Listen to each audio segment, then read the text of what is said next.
انتہائی اہم مذاکرات، پوری قوم کی اس سے امیدیں وابستہ تھی، لیکن کل یہ امیدیں، دعائیں، خواہش پوری نہیں ہوئی۔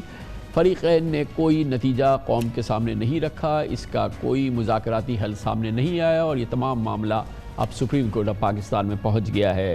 اس موضوع پہ مزید بات کریں گے۔ پاکستان تحریک انصاف کی مذاکراتی ٹیم کے انتہائی اہم رکن، سینئر نائب صدر جناب فواد چودھری ہمارے ساتھ موجود ہیں۔ بہت بہت شکریہ فواد چودھری صاحب، آپ نے ہمیں جوائن کیا ہے۔ یہ فرمائیے گا کہ مذاکرات تو کچھ لو اور کچھ دو کا کام ہوتا ہے، کہ گیو اینڈ ٹیک ہوتا ہے، اور ظاہر ہے اسی کو مذاکرات کہتے ہیں۔ مگر میں یہ جو آج آپ نے تحریری درخواست دائر کی ہے سپریم کورٹ میں، اس میں آپ نے کہا کہ 14 مئی تک اسمبلیز تحلیل کر دی جائے، تمام اسمبلیز اسی تاریخ کو تحلیل کر دی جائیں، اور پھر 3 مہینے کی مدت بھی نہ ہو، 2 مہینے کے اندر الیکشن کرا دیے جائیں۔ یہ تو ٹوٹل جو ہے یہ ون سائیڈڈ آپ کا وہ ہے نا، اس میں مطلب ایڈجسٹمنٹ کہاں ہے؟ جو حکومت کی خواہش ہے یا حکومت کا جو مطالبہ ہے، جو پی ڈی ایم کی جماعتیں ہیں، 14 مئی کی بات تو یہ سپریم کورٹ پہ آئی ہے، آپ پہلے بھی کہتے رہے ہیں کہ 14 مئی کو یہ ہو جائے۔ اس کے ساتھ آپ نے ایڈیشنل کہا ہے کہ تمام اسمبلیز تحلیل ہو جائیں، یہ بھی آپ کی اپنی ہی فیور کی بات ہے اوبویسلی، اور پھر اس کے ساتھ آپ نے یہ بھی کہا ہے کہ یہ 2 مہینے کے اندر الیکشن کرا دیے جائیں۔ تو یہ گیو اینڈ ٹیک والی تو پوزیشن نہیں لگتی فواد صاحب؟ نہیں، گیو اینڈ ٹیک کی پوزیشن تو بہت بڑی ہے نا۔ دیکھیں، جو 2 بنیادی چیزیں ہیں، پہلی چیز یہ ہے کہ آئین کے تحت اس وقت جو پوزیشن ہے وہ پنجاب میں اور خیبر پختونخوا میں آئین کے تحت الیکشن ہونے ہیں۔ اس سے کوئی اور جو آپ سمجھیے کہ ایگزٹ یا کوئی اور راستہ یہاں ممکن نہیں ہے۔ لہٰذا جب حکومت یہ کہتی ہے کہ ایک دن میں الیکشن کروا لیں، اور ہم کہتے ہیں کہ ٹھیک ہے آپ ایک دن میں الیکشن کروا لیں، تو ہم حکومت کو بہت بڑی کنسیشن دے رہے ہیں، اور آئین کا جو موجودہ اس وقت کی جو سکیم ہے ہم اس سے باہر نکل رہے ہیں۔ اور اس کے لیے ہم نے حکومت کو یہ تجویز دی کہ ہاں اس کے لیے ہمیں ایک آئینی ترمیم کریں گے، اور وہ بھی ہم آپ کے ساتھ جو ہے وہ کنٹریبیوٹ کر سکتے ہیں، کیونکہ پاکستان کے اندر نہ سپریم کورٹ سپریم ہے نہ پارلیمنٹ سپریم ہے، پاکستان کے اندر آئین سپریم ہے۔ پارلیمنٹ سپریم ہوتی ہے جب 228 لوگ قومی اسمبلی میں اور 67 لوگ سینٹ میں ایک فیصلہ کرنے کے لیے اکٹھے ہو جاتے ہیں، پھر پارلیمنٹ سپریم ہو جاتی ہے، کیونکہ وہ آئین کو بدل سکتی ہے۔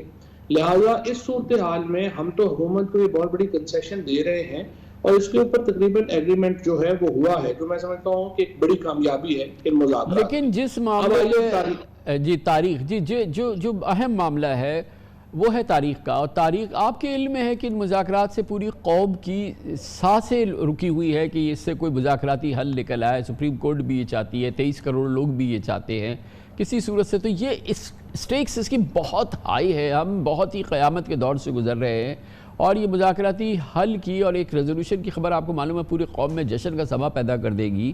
اب اس میں کوئی زمین آسمان کا بھی فرق نہیں ہے، سالوں کا فرق نہیں ہے، 4 سے 6 ہفتے کا جہاں تک ہم دیکھ رہے ہیں فرق ہے۔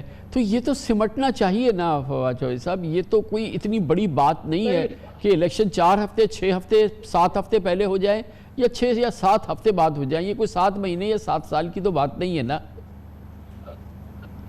نہیں، بالکل آپ کی بات صحیح ہے۔ اب سے کچھ دیر پہلے میں دیکھ رہا تھا پارلیمان میں نوید قمر صاحب نے جو تقریر کی ہے وہ بھی بڑی حوصلہ افزا ہے، جہاں پہ انہوں نے پولیٹیکل پارٹیز کو یہ کہا ہے کہ آپ مذاکرات میں آئیں اور اکٹھے ہوں اور ایک طریقہ کار نکالیں۔ ابھی تک ان مذاکرات میں جو بنیادی ایک مسئلہ یہ آ رہا ہے کہ، اور میں نے پوچھا بھی ہے حکومت کے لوگوں سے، کہ دیکھیے پاکستان میں ظاہر اسٹیبلشمنٹ ایک بہت بڑا پلیئر ہے، پاور پلیئر ہے۔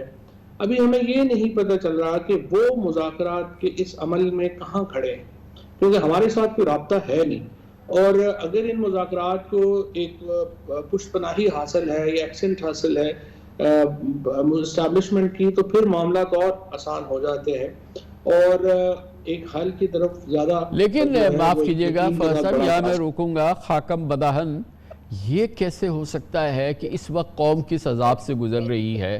اب جو سیاسی فریقین ہیں وہ مذاکرات کر رہے ہیں، وہ ایک مذاکراتی حل ڈھونڈ رہے ہیں، وہ اس کے قریب جا رہے ہیں، اور آپ فرما رہے ہیں کہ ہمیں دلائیں کہ اسٹیبلشمنٹ جو ہے وہ اس کو سپورٹ کر رہی ہے۔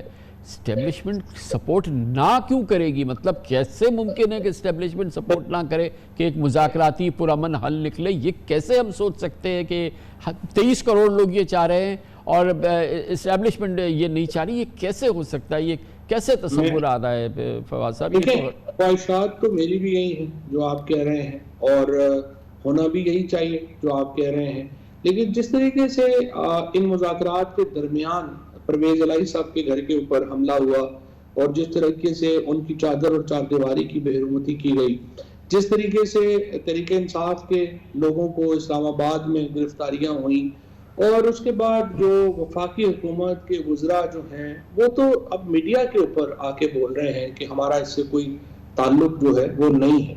लिहाजा ये जो आपने जो गुफ्तगू की है, मेरा समझिए कि दिल इसके साथ है लेकिन दिमाग इसके साथ नहीं है, जिसकी वजह से जो एक समझिए कि नतीजा खेज होना चाहिए इस तरह से मुज़ाकरात को, उस तरफ जो है वो थोड़ी एक अच्छा, आपने थ्रू आउट आप लोगों का और दूसरी हुकूमती टीम का एक दूसरे के हवाले से बहुत ही खुशगवार रद्द-ए-अमल सामने आया। आफ्टर एवरी राउंड, पहला, दूसरा, तीसरा, कोई शिकायत नहीं, कोई गुस्सा नहीं, कोई ये इजहार नहीं कि ये हमसे झूठ बोल रहे हैं या बदनीयती हम देख रहे हैं, और बड़ा खुशगवार ये पूरा माहौल हुआ।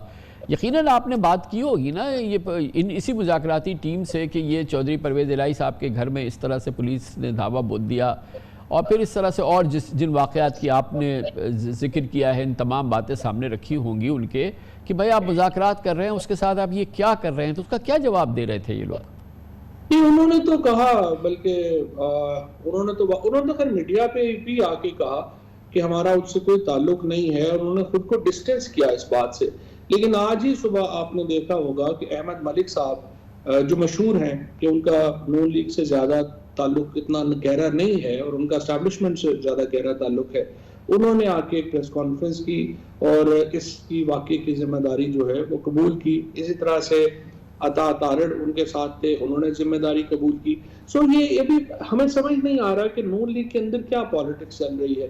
ख्वाजा आसिफ की या राना सनाउल्लाह की तकरीरें सुने, वो इसहाक डार साहब से, साद रफीक साहब से, आज़म रज़ी तारड़ साहब से बिल्कुल मुख्तलिफ, उनका लहजा भी मुख्तलिफ है, उनकी गुफ्तगू भी मुख्तलिफ है।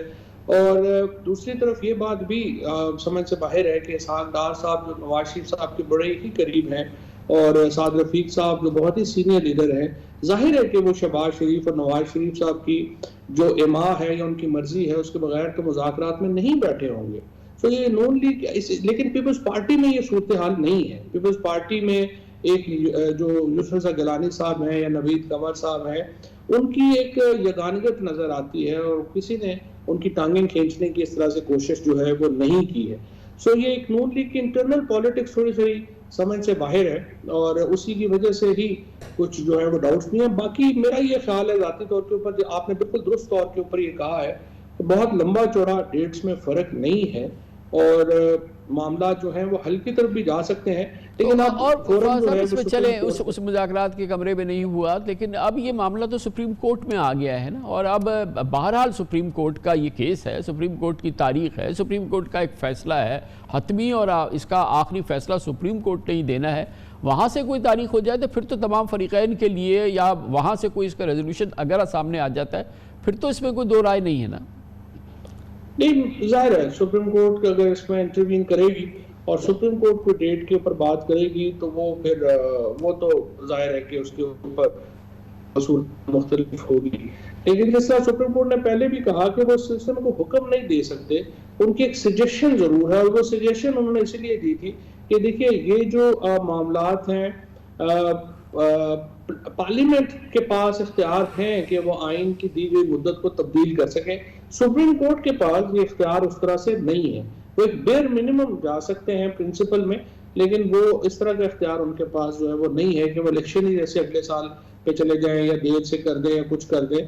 क्योंकि पंजाब, इसीलिए हमने आज ये भी दरख्वास्त किया सुप्रीम कोर्ट से कि जो निगरान हुकूमतें हैं पंजाब में और खैबर पख्तूनख्वा में, उनकी मुद्दत खत्म हो चुकी है, और पाकिस्तान का रिकग्नाइज ही नहीं करता एक नामजदगियों के ऊपर मबनी हुकूमत कितने अरसा रहेगी। लिहाजा इनको हटा के आप एडमिनिस्ट्रेटर्स मुकर्रर करें जो पंजाब और खैबर पख्तूनख्वा में चलाएं, जो आर्टिकल 187 के तहत सुप्रीम कोर्ट कर सकती है। सुप्रीम कोर्ट के अलावा किसी के पास इख्तियार नहीं है ये जो अभी एक आईनी मसला पैदा हुआ है इसके हल का। थैंक यू सो मच, बहुत बहुत शुक्रिया जनाब फवाद चौधरी हमारे साथ मौजूद है।